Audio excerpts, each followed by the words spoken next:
자, 지난 시간에 이어서 계속해서 수업 진행해 보도록 하겠습니다.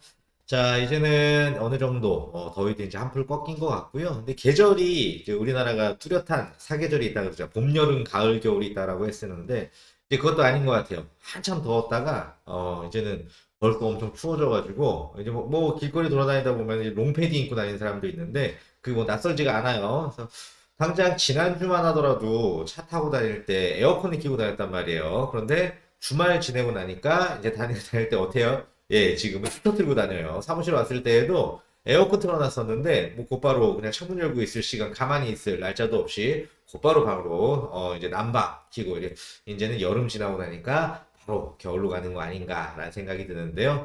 어쨌든 이렇게 추웠던 게 10월에 이렇게 추운 게 이제 몇 년 만이라고 하더라고요. 그래서 이렇게 잠깐 추웠다가 이제 나 좀 풀리고 나면은 좀 나아지지 않겠느냐라는 생각이 들고요. 두 번째로는 이제 코로나 사태가 뭐 어느 정도 괜찮아졌다라고 표현하는 것보다는 이제 백신을 이제 전 국민의 70% 이상이 맞다 보니까 윈 코로나가 진행이 되면서 이제 일선 다른 학교에서부터는 대면 수업 위주로 이제 진행을 하고 있는 것 같아요. 이제 그러다 보니까 우리도 만나가지고 수업할 날이 멀지 않지 않았을까라는 생각이 듭니다. 그래서 조만간에 학교에서 어떤 정책이 나온다면은 저희가 이렇게 지금은 온라인으로 수업하고 있지만 학교에서 교실에서 만나가지고 같이 수업할 날 기대하면서 오늘 수업도 진행해 보도록 하겠습니다. 자, 최근에 뉴스를 보면은 정치기가 가장 많죠. 뭐 화천대유니 뭐 여러 가지들이 있는데 그것들은 정치 얘기는 익스큐즈 하도록 하고요. 나온 얘기들 중에서 오늘 같이 나누려고 하는 얘기는요. 바로 5인 미만 사업장이라고 하는 거에 대해서 한번 얘기를 해보도록 할게요. 우리는 지지난 시간에 배웠었어요. 크게 사업장을 5인 기준으로 나눈다. 노동법이라고 하는 거는 어떻습니까? 법은 만인 앞에 평등한데 노동법이라고 하는 거는 대상자가 두 명이거든요. 누구? 근로자와 사업주가 있어요. 그런데 이 노동법은 근로자를 위해서 만들어진 법일까요? 사업주를 위해서 만들어진 법일까요? 근로자를 위해서 만들어진 법이란 말이에요. 최초의 탄생서부터 불공평하게 만들어진 게 바로 이 노동관계 법령이다 보니까 이 노동법은 근로자의 권익을 보호하기 위해서 존재를 하게 되는데 너무 그렇게 하다 보니까 사업주들 중에서도 이게 좀 영세한 사업주가 있을 거 아니에요. 그 영세한 사업자는 너무 힘들다는 거예요. 그래서 영세한 사업주들한테는 근로기준법, 노동관계법령 중에서 몇 가지는 적용하지 않고 그냥 혜택을 주겠다. 사업주 입장으로 봤을 때는. 자, 라고 합니다. 그렇다면 영세한 사업장, 작은 사업장과 큰 사업장을 나누는 기준은 근로자의 숫자를 가지고서 나누고 있더라는 겁니다. 그게 몇 명이에요? 바로 5명입니다. 그래서 근로자가 5명보다 많어. 그럼 그거는 큰 사업장이에요. 5명보다 적어. 그럼 이거는 작은 사업장입니다. 자, 그래서 5명부터는 큰 사업장이에요. 여기서 적용 제외되는 법령들이 몇 가지가 있단 말이에요. 그러다 보니까 근로자 입장으로 봤을 때는 5인 이상 사업장에서 일하는 근로자는 혜택 아닌 혜택이 있는 거고 반면에 5인 미만 사업장, 4인 이하 사업장에서 근로하는 근로자는 어때요? 여러 가지 안 좋은 점들이 있겠죠? 그걸 가지고 기사회에서 나와 있는 게 바로 이 내용이더라. 그래서 같이 한번 보도록 할게요. 5인 미만 사업장, 갑질, 해고, 빨간날 적용 제외, 천민계급이다. 라고 나와 있는데요. 직장 갑질 119, 5인 미만 사업장 갑질 보고서 발행. 1년간 갑질 제보 71건, 직장 갑질 최다 5인 미만 제외한 근로기준법, 반인권법 지정을 한다. 자, 한번 내용 한번 보도록 할게요. 자, 5인 회사에 다니는 A씨와 4인 기업에 다니는 B씨. 그러니까 A는 큰 회사 다니는 거고 B는 작은 회사 다니는 거예요. 5인 회사에 다니는 A씨와 4인 기업에 다니는 B씨. 코로나19 때문에 회사가 어려워져 휴직한 A씨는 평균 임금의 70%를 휴업수당으로 받았지만 B씨는 받지 못했다. 자, 먼저 첫 번째로는 휴업수당과 관련해가지고 큰 회사를 다니는 A는 받을 수 있지만 작은 회사, 5인 미만 회사를 다니는 B는 적용 대상이 아니란 얘기고요. 자, 두 번째, 직장 내 괴롭힘을 당했을 때 A씨는 노동청에 신고를 해 인정받으면 실업급여를 받을 수 있지만 B씨는 신고조차 못한다. 어때요? 직장 내 괴롭힘과 관련해가지고도요. 큰 회사에서는 5인 이상, 큰 회사, A는 5인 이상이니까요. 큰 회사에서는 신고하고 그거에 따른 실업급여를 또 받을 수도 있지만 B씨는 신고 자체가 안 된다라고 하는 거고요. 똑같이 고용보험에 가입했지만 B씨는 보험료를 내고도 보험 혜택을 받지 못한다. 이 얘기는 실업급여와 관련된 내용 같고요. 온 국민이 다 쉬는 대체 공휴일도 B씨는 일을 해야 된다. 우리가 이제 흔히들 우리가 아직 휴일 그쪽 아직 안 배웠어요. 근데 빨간 날이라고 얘기하는 거 있잖아요. 국가 공휴일이라고 얘기하는 거. 그것들은 사실은 공무원 이게 그 근로기준법이 정하고 있는 노동관계법령이 정하고 있는 휴일이 아니란 말이에요. 그거는 바로 누가 정하고 있는 거예요? 공무원의 휴일에 관한 법률에서 정하고 있는 휴일이다 보니까 공무원들이 쉬는 날이라고요. 그래가지고 뭐 3.1절, 8.15 광복절, 설날, 추석 뭐 이런 것들은요 전부 다 누가 쉬는 날이라고요? 사실은 공무원들이 쉬는 날이지 근로자들이 쉬는 날이 아니에요. 네, 이거에 대해서 이제 어떻게 하자? 근로자들도 확대해서 쉬자라고 해가지고 300인 이상 뭐 그 다음에 50인 이상 뭐 이런 식으로 차츰차츰 적용이 돼가지고요. 이제부터는 어때요? 5인 이상의 사업장들은 빨간 날 대체 공휴일까지도 휴일로 이제 지정이 되는데 5인 미만의 사업장에서는 그 또한 빠진다라고 하는 얘기가 될 테고요. BC와 같은 5인 미만 사업장 근로자가 최소 370만 명이 넘는 가운데 사각지대를 해소해야 한다는 목소리가 높아지고 있다. 자, 5인 미만 사업장 사각지대 직장 갑질 신고 사용자 처벌한대. 무슨 말인가? 11일 시민단체 직장갑질 119는 아름다운 재단의 지원을 받아 제작한 5인 미만 갑질 보고서를 통해 작년 9월부터 지난 8월까지 접수된 5인 미만 사업장에서 발생한 사건 중 직장 내 괴롭힘이 31건으로 가장 많았고 나타났다고 밝혔다. 다음으로는 임금, 징계고 순이었다. 그러니까 5인 미만 사업장에서 민원이 들어오는 것 중에 제일 많은 게 뭐예요? 직장 내 괴롭힘이고 그 다음에 임금과 관련된 거 그리고 징계, 해고 순이다. 문제는 5인 미만 사업장의 근로자는 법의 보호를 받지 못하는 사각지대에 놓여 있다는 것이다. 자, 어디 있어. 자, 놓여 있다는 점이다. 현행법상 5인 미만의 사업장은 직장 내 괴롭힘과 징계 해고는 적용 범위에 포함되지 않으며 5인 미만 사업장은 어때 직장 내 괴롭힘이 있더라도 신고 못해요. 부당해고 당했더라도 신고 못해요. 왜? 법 위반 사항이 아니기 때문에. 임금도 휴업수당과 각종 가산수당 적용도 되지 않는다. 나의 귀책사유, 근로자의 귀책사유가 아니라 사업장의 귀책사유로 인해 가지고 휴업을 하게 되면 정해져 있는 임금, 평균 임금의 70%를 휴업수당으로 받게 되어 있지만 5인 미만 사업장 같은 경우 휴업수당 지급이 안 돼도 되는 거고요. 그다음 두 번째로는 연장 근로했어요, 야간 근로했어요, 휴일 근로했어요. 우리 아직 안 배운 부분이긴 하지만 이랬을 경우에는 가산수당을 받게 되어 있지만 5인 미만 사업장은 마찬가지로 가산수당도 적용되지 않는다. 실제 현행법상 5인 미만 사업장은 사장 마음대로 해고해도 된다. 직장갑질 119는 30일 전에 해고 예고를 하지 않아도 1개월치 월급만 주면 되고 해고를 서면으로 통지할 의무도 없다며 내일부터 나오지 마 라고 해도 되고 퇴근 후 문자로 통보해도 그만이라 5인 미만 사업장은 당일 해고 통보가 일상처럼 벌어진다고 지적했다. 근데 사실 이거는 약간 좀 그렇지가 않아요. 제가 이제 실제 현장에서 컨설팅을 하고 많은 사업주들 이런 얘기들을 쭉 나누다가 보면은요. 요 두 가지가 좀 헷갈리는데 우리가 여기서 이해 한번 하고 갈게요. 뭐를 헷갈릴 거냐?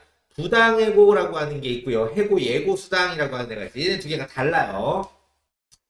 자, 사업주 A가 있어요. 네, 근로자 B가 있어요. 사업주가 A를 자르는 거. 이걸 뭐라고 불러요?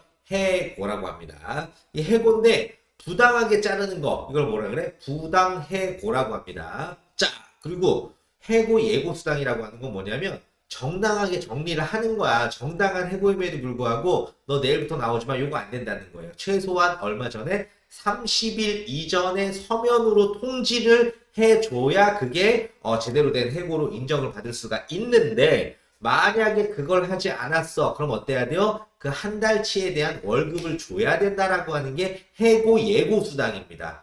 부당해고하고는 다른 거예요. 부당해고는 이거를 부당하게 잘랐느냐, 정당하게 잘랐느냐, 정당하게 해고했느냐, 요거를 논하는 게 부당해고다, 부당해고가 아니라를 논하는 거고. 두 번째, 정당해고 가운데서도 어떻게 해야 된다? 최소한 30일 이전에 서면으로 통보를 해줘야 된다. 그런데 그렇지 않았을 때에는 한 달치, 30일치에 대한 급여를 줘야 된다. 이거를 해고 예고 수당이라고 합니다. 자, 이거 두 개를 내가 구분 지은 이유가 뭐냐면 5인 이상 사업장은 이 두 개를 다 적용받고 다 지켜야 되지만 5인 미만 사업장은 사업주도 영세하다 보니까 작은 사업장으로 분류가 돼가지고 두 개 중에 하나를 빼줘. 뭐를 빼줘? 부당 해고를 빼줍니다. 그 말은 거꾸로 얘기했을 때 해고 예고 수당은 지급이 돼야 돼요. 그러다 보니까 5인 미만 사업장이 작은 사업장이야. 그런데 사업주 A가 근로자 B를 해고하려고 해. 근데 이게 너 내일부터 나오지 마 라고 얘기할 거면 한 달치 급여 주면서 얘기해야 되는 부분이에요. 그러다 보니까 사실 5인 미만 사업장은 사실 영세한 사업장들이 대부분이잖아요.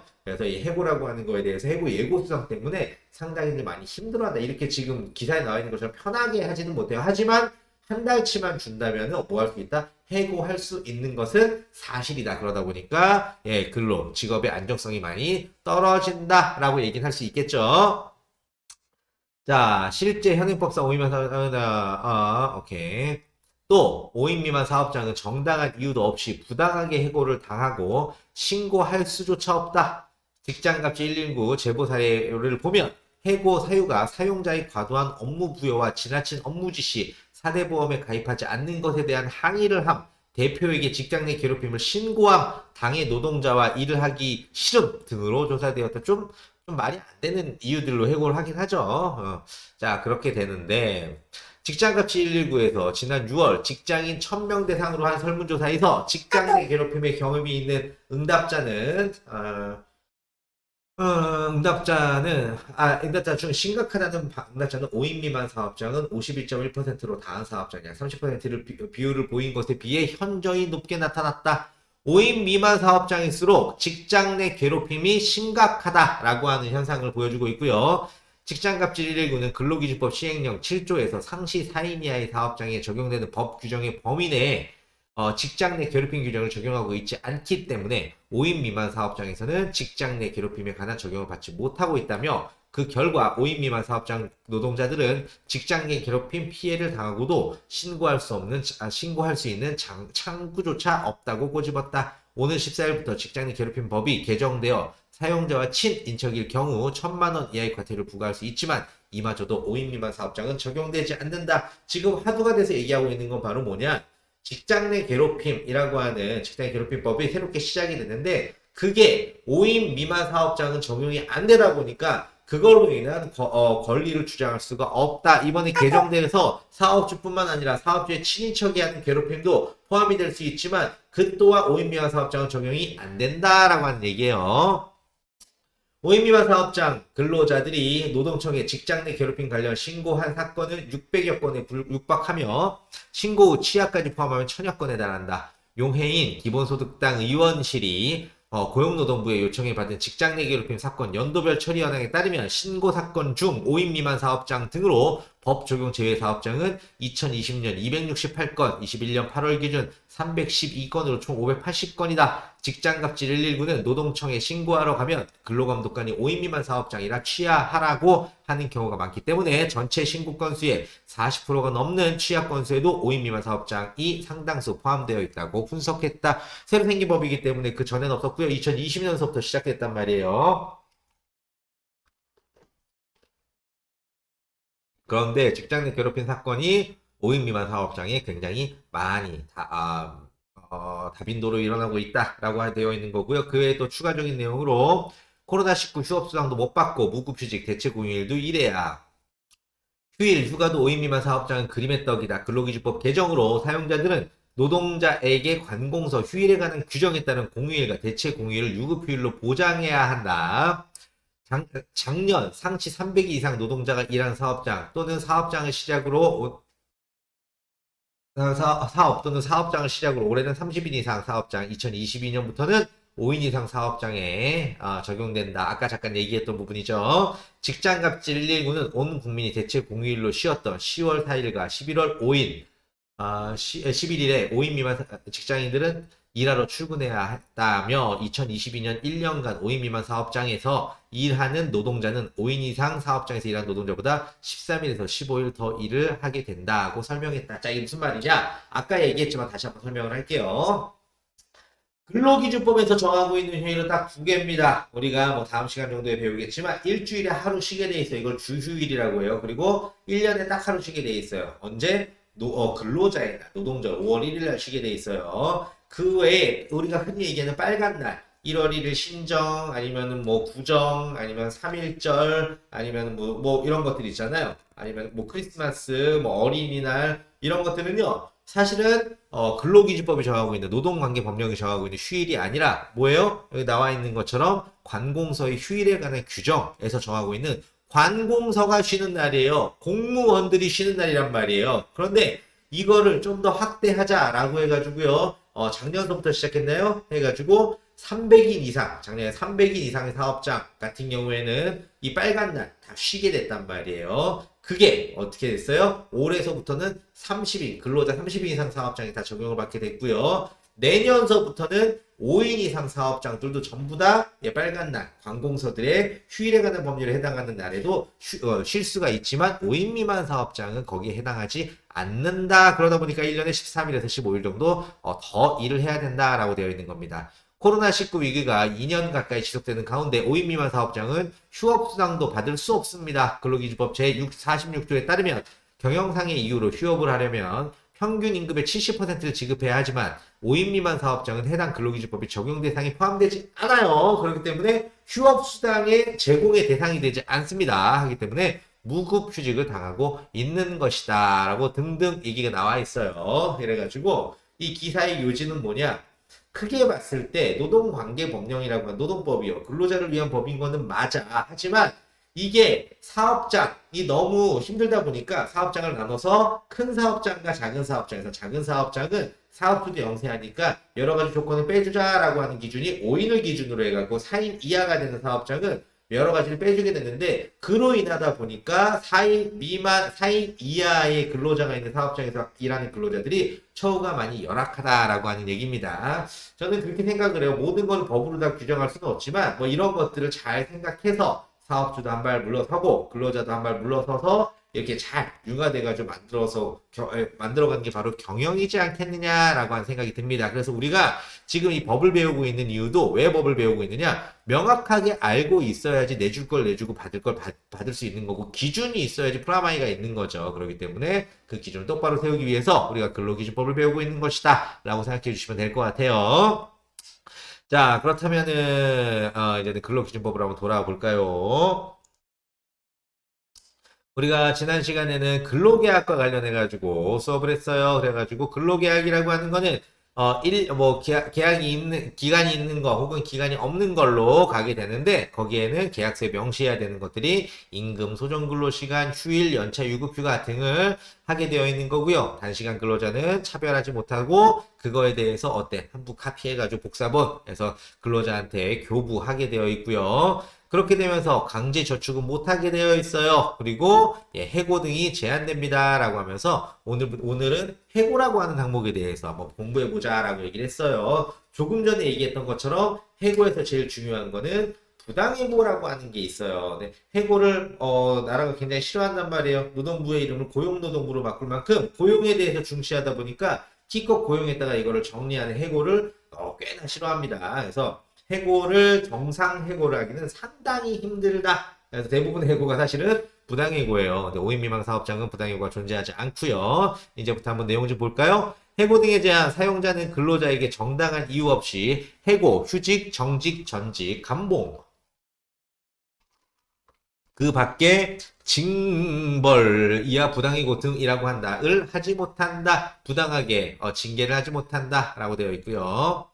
사용자는 근로자가 업무상 부상 또는 질병 요양을 위하여 휴업한 기간과 그 후 30일 동안 또는 산전 산후의 여성이 이 법에 따라 휴업한 기간과 그 후 30일 동안은 해고하지 못한다. 다만 사용자가 제84조에 따라 일시 보상을 하였을 경우 또는 사업을 계속할 수 없게 된 경우에는 그렇지 아니한다 라고 되어 있습니다. 이게 무슨 말이냐면, 일을 하다 다칠 수가 있잖아요. 우리 이걸 산재라고 합니다. 일을 하다 다쳤어요. 그러면 근로자가 어떻게 해요? 산재 보상을 받고 이제 병원에 입원할 수도 있고, 뭐 출근을 하지만 제대로 일을 못하고 할 수도 있고 그렇단 말이에요. 그런데 그거를 이유로 해고를 하면 된다, 안 된다? 안 된다. 치료 다 마치고 난 다음에 30일까지도 해고하면 안 된다. 무슨 사유에서건 해고할 수 없게 되어 있는 게 일을 하다가 다쳤는데 그것을 이유로 해고하지 못하고 그거 복직하고 난 다음에 휴직이 끝나고 난 다음에 와서 30일 동안 해고하지 못하고 같은 메커니즘에서 어때요?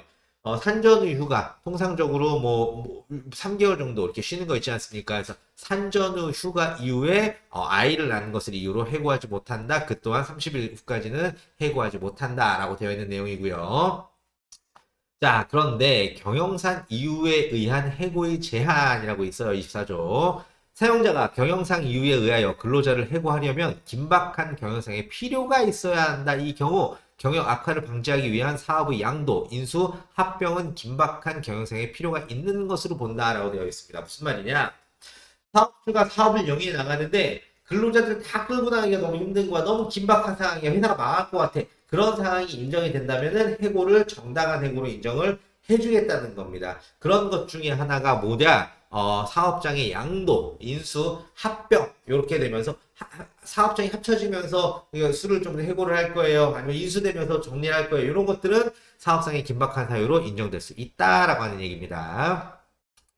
제1항의 경우에 사용자는 해고를 피하기 위한 노력을 다하여야 하며 합리적이고 공정한 해고의 기준을 정하고 이에 따라 그 대상자를 선정하여야 한다. 이 경우 남녀의 성을 이유로 차별하여서는 아니한다. 자, 어때요? 이렇게 그런 긴박한 이유로 인해 가지고 해고를 하는 건 오케이 좋긴 하지만 해고를 피하기 위해서 사업중 최선의 노력을 다해야 된다. 첫 번째 항목이고요. 두 번째는 이 해고의 대상자를 가리기 위해서 합리적이고 공정한 기준 잣대 근거를 가지고서 해야 된다. 세 번째, 이거를 남녀의 성을 이유로 차별할 수가 없다. 자, 3항 볼까요? 사용자는 제2항에 따른 해고를 피하기 위한 방법과 해고의 기준 등에 관련하여 그 사업 또는 사업장에 근로자의 과반수로 조직된 노동조합이 있는 경우에는 그 노동조합, 근로자의 과반수로 조직된 노동조합이 없는 경우에는 근로자의 과반수를 대표하는 자를 말한다. 이하 근로자 대표라고 합니다. 해고하려는 날의 50일 전까지는 통보하고 성실하게 협의하여야 한다. 자, 이렇게 돼가지고요. 어때요? 이거에 대해서 진행을 하고자 해. 사업장이 안 좋아. 인수를 해. 합병을 해. 그렇기 때문에 어때? 경영상의 긴박한 이유로 인해가지고 우리가 해고를 좀 하려고 해. 라고 했을 때 사업주는 사용자는 마음대로 할 수 있는 게 아니라 근로자의 과반수 이상이 포함되어 있는 노동조합, 만약에 그게 없다면은 어때요? 근로자의 과반수의 동의를 얻은 근로자 대표한테 50일 이전에는 사전에 얘기를 하고 합의를 도출해서 진행해야 된다. 그러다 보니까 회사를 다니고 있어요. 근데 그 회사가 인수합병이 된단 말이에요. 그러면은 그 노조하고 어때요? 그 인수합병 되는 회사하고 아니면은 인수합병 시키는 회사하고 서로 간에 얘기를 나눠가지고 어떠한 기준을 가지고 어느 수준에서 해고를 하고 정리를 하겠다. 이런 것들 합의를 본단 말이에요. 그것들이 불발되니까 맨날 이제 띠두르고 나와가지고 투쟁하고 이렇게 하는 거예요. 자, 그렇게 되고 사용자는 제1항에 따라 대통령령으로 정하는 일정한 규모 이상의 인원을 해고하려면 대통령령으로 정하는 바에 따라서 고용노동장관에게 신고하여야 한다라고 해서 일정한 규모를 넘어서 해고를 하려면은 노동부 장관한테 신고하고 진행해야 된다라고 하는 거고요. 사용자가 제1항부터 3항까지의 규정에 따른 요건을 갖추어 근로자를 해고하는 경우에는 23조 1항에 따른 정당한 이유가 있을 때는 해고를 한 것으로 본다. 정당한 이유가 있었을 때는 해고를 한 것으로 보고요. 정당한 이유가 없었을 때는 부당해고가 된다. 자, 그러면 그 다음에 어떻게 돼야 돼요? 그 사람 정리했어. 그 다음에 새로 사람, 예를 들면은, 회사에서 정리할 게 다 정리해서 해고시킨 다음에 새롭게 사람 뽑으면 이건 아니잖아요. 그렇기 때문에 만약에 같은 종류의 이 직원을 뽑을 때에는 그 사람을 먼저 우선 고용해야 된다라고 하는 얘기입니다. 우선 재고용 등 24조에 따라 근로자를 해고한 사용자는 근로자를 해고한 날로부터 3년 이내에 해고된 근로자가 해고 당시 담당했던 업무와 같은 업무를 할 근로자를 채용하려고 할 경우 24조에 따라 해고된 근로자가 원하면 그 근로자를 우선적으로 채용해야 한다. 3년 해고를 했어. 근데 3년 이내에 같은 업무에 대해서 사람을 뽑으려고 해. 그러면은 우선 그 사람을 채용을 먼저 해야 된다라고 하는 항목이고요. 정부는 제24조에 따라 해고된 근로자에 대하여 생계 안정, 재취업, 직업 훈련 등 필요한 조치를 우선적으로 취하여야 한다. 이건 정부에 관련된 얘기니까요. 해고의 예고. 이거 잠깐 얘기했던 거죠. 해고 좋다 이거야. 정상적인 해고야. 그렇더라도 갑작스럽게 하는 건 아니고 30일 전에 서면으로는 통보를 해줘야 한다라고 한 내용입니다. 사용자는 근로자를 해고, 경영상의 의의에 의한 이유에 의한 해고를 포함한다. 하려면 적어도 30일 전에 예고를 하여야 하고 30일 전에 예고를 하지 아니하였을 때는 30일분에 해당하는 통상임금을 지급하여야 한다. 다만 다음 각호의 어느 하나에 해당이 있는 경우에는 그러지 아니한다 라고 해가지고 해고를 하는데 만약에 그 정상적인 해고예요. 그렇더라도 30일 전에 서면으로 통지를 해줘야 되고 30일에 해당하는 급여를 지급을 해야 한다. 하지만 다음 같은 경우는 급여 지급 안 해도 된다라고 하는 항목입니다. 먼저 첫 번째, 근로자가 계속 근로한 기간이 3개월 미만인 경우, 이제 들어온 지 얼마 안 된 경우, 선제, 사변, 그 밖에 부득이한 사유로 사업을 계속하는 것이 불가능한 경우, 사업을 접는 경우, 근로자가 고의로 사업에 막대한 지장을 초래하거나 재산상 손해를 끼친 경우로서 고용노동부령으로 정하는 사유에 해당하는 경우에서 근로자가 일부러 고의로 사업장에 막대한 영향을 끼쳤을 경우에는 그러지 아니한다라고 되어 있는 거고요. 해고 사유 등은 서면 통지. 사용자는 근로자를 해고하려면 해고 사유와 해고 시기를 서면으로 통지해야 됩니다. 말로 한 거, 문자로 한 거 안 돼요. 서면으로 정확하게 통지를 해야지 이게 인정이 될 수 있습니다. 근로자에 대해 해고는 제1항에 따라 서면으로 통지되어야 효력이 있습니다. 사용자는 26조에 따른 해고의 예고를 해고 사유와 해고 시기를 명하여 서면으로 한 경우에는 제1항에 따른 통지를 한 것으로 본다. 그래서 해고하고 해고의 예고를 시기를 명시해서 줬으면은 그거는 한 것으로 인정이 된다. 그럼에도 불구하고 나 이거 부당해고예요. 내가 징계를 받았는데 내가 잘렸는데 이거 부당하게 했어요. 라고 하면은 자기 권리를 주장할 수 있어요. 사용자가 근로자에게 부당해고 등을 하면 근로자는 노동위원회라고 하는 게 있어요. 각 지역별 노동위원회가 있어요. 노동위원회 구제를 신청할 수 있습니다. 단 어떻게 해야 돼? 내가 부당한 처우를 받은 내가 부당한 처우를 받은 그 부당한 징계를 받은 부당해고 등을 당한 때로부터 3개월 이내에 해야 됩니다. 자, 그렇게 되면 노동위원회에다 나 부당해고 당했어요 라고 신고를 하게 되잖아요. 그럼 거기 재판을 하는 데란 말이에요. 그럼 거기서 조사를 하게 되는데 노동위원회는 28조에 따른 구제 신청을 받으면 지체 없이 필요한 조사를 하여하며 관계 당사자를 신문하여야 한다. 노동위원회는 1항에 따라 신문을 할 때 관계 당사자의 신청이나 직권으로 증인을 출석하게 하여 필요한 사항을 질문할 수 있다. 재판이에요, 재판. 노동위원회는 제1항에 따라 질문을 할 때에는 관계 당사자에게 증거 제출과 증인에 대한 반대 신문을 할 수 있는 충분한 기회를 주어야 하고요. 이게 노동위원회가 펼쳐지면은 이게 그 재판 하는 것처럼 이렇게 중간에 판단 노동위원들이 있고요. 그 다음에 피고 측, 원고 측 나와가지고 변론하고 이렇게 진행을 합니다. 1항에 따른 노동위원회의 조사, 신문에 관한 세부 절차는 노동위원회법에 따른 중앙노동위원회가 정하는 바에 따르는 거고요. 이로 인해 가지고 이건 너무 부당하게 징계가 된 거야, 부당해고야 라고 하게 되면은 구제명령을 내려준단 말이야. 얘 다시 구제해, 다시 재채용하라 이거죠. 그러면 그 사람 불러가지고 다시 일을 할 수 있도록 해줘야 되고요. 그 한 달, 두 달, 세 달 동안 못했던 일 못해가지고 못 벌었던 돈에 대해서도 다 지급을 해줘야 됩니다. 노동위원회는 제29일에 따라 신분을 끝내고 부당해고 등이 성립한다. 자, 이거는 부당하게 해고를 했다라고 판정하면 사용자에게 구제명령을 하며 부당해고 등이 성립하지 아니한다고 판정하면 구제 신청을 기각하는 게 결정. 이게 부당해고야 라고 하면서 사용자한테 구제명령 해주는 거고요. 그 다음 이거는 그렇진 않아. 그럼 기각시키면서 어때요? 부당해고가 아니다 라고 해주는 거죠. 1항에 따른 판지의 구제명령 및 기각 결정은 사용자와 근로자에게 각각 서면으로 통지하여야 합니다. 노동위원회는 제1항에 따른 구제명령을 할 때에는 근로자가 원직 복직을 원하지 아니하면 원직 복직을 명하는 대신에 근로자가 해고기간 동안 근로를 제공하였더라면 받을 수 있었던 임금 상당의 이상의 금품을 근로자에게 지급하도록 명할 수 있다. 무슨 말이냐? 근로자 원복도 시켜줘야겠지만 근로자의 원복을 시키면서 이 근로자가 그동안에 받지 못했던, 왜? 해고됐으니까 못 받았던 부분이 있잖아요. 못 받았던 부분에 대해서는 어때요? 다 모아가지고 돈으로 지급받게 월급을 지급받게 되어 있다라고 보시면 돼요. 그런데 여기서 이제 신설된 항목이 있어요. 올해 뭐예요? 노동위원회는 근로계약 기간의 만료, 정년, 도래 등으로 근로자가 원직, 복직 이 경우는 성립한다고 하면 근로자가 해고기간 동안 근로를 제공했다면 받을 수 있었던 임금 상당에 해당하는 금품을 근로자에게 지급하도록 명령할 수 있다. 이게 최근에 이제 쌍용자동차 뭐 이쪽이 이제 문제가 되는 건데 부당해고다라고 했는데 그거에 대해서 이의 제기를 했어. 3개월 이내에. 근데 그 재판이 엄청나게 길어졌단 말이에요. 그래서 이게 쭉 가다가 이번에 이거 부당해고 맞아 라고 판단돼 버리니까 무슨 일이 벌어져요? 그 몇 년 동안 못 받았던 임금을 지급을 해줘야 된단 말이에요. 근데 그 사이에 정년 도래한 사람도 있으면 그럼 끝이냐? 아니, 다시 복직은 안 시키더라도 정년까지 해당하는 임금을 지급을 하게 된다라고 하는 내용입니다.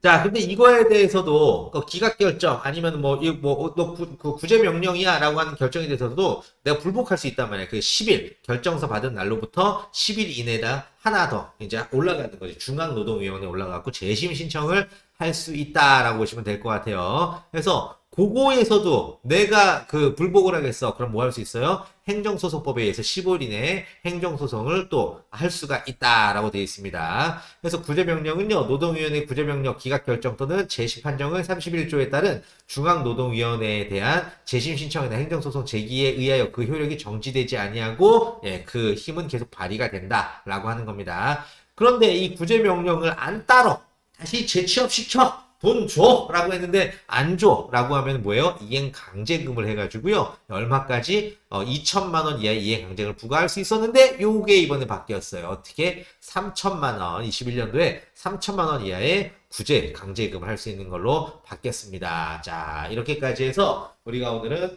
해고라고 하는 항목에 대해서 한번 살펴봤어요. 그러기 위해서 5인 이상, 5인 미만이라고 하는 주제를 가지고 각 사업장과 관련해서 큰 사업장과 작은 사업장에 부당해고가 존재하는지 여부를 봤고요. 그러고 난 다음에 이제 근로기준법을 통해 가지고요. 해고라고 하는 거에 대해서는 또는 부당해고라고 하는 거에 대해서는 그리고 해고 예고수당이라고 하는 거에 대해서 우리가 또 플로우상으로 어떻게 진행되는지 한번 살펴봤습니다.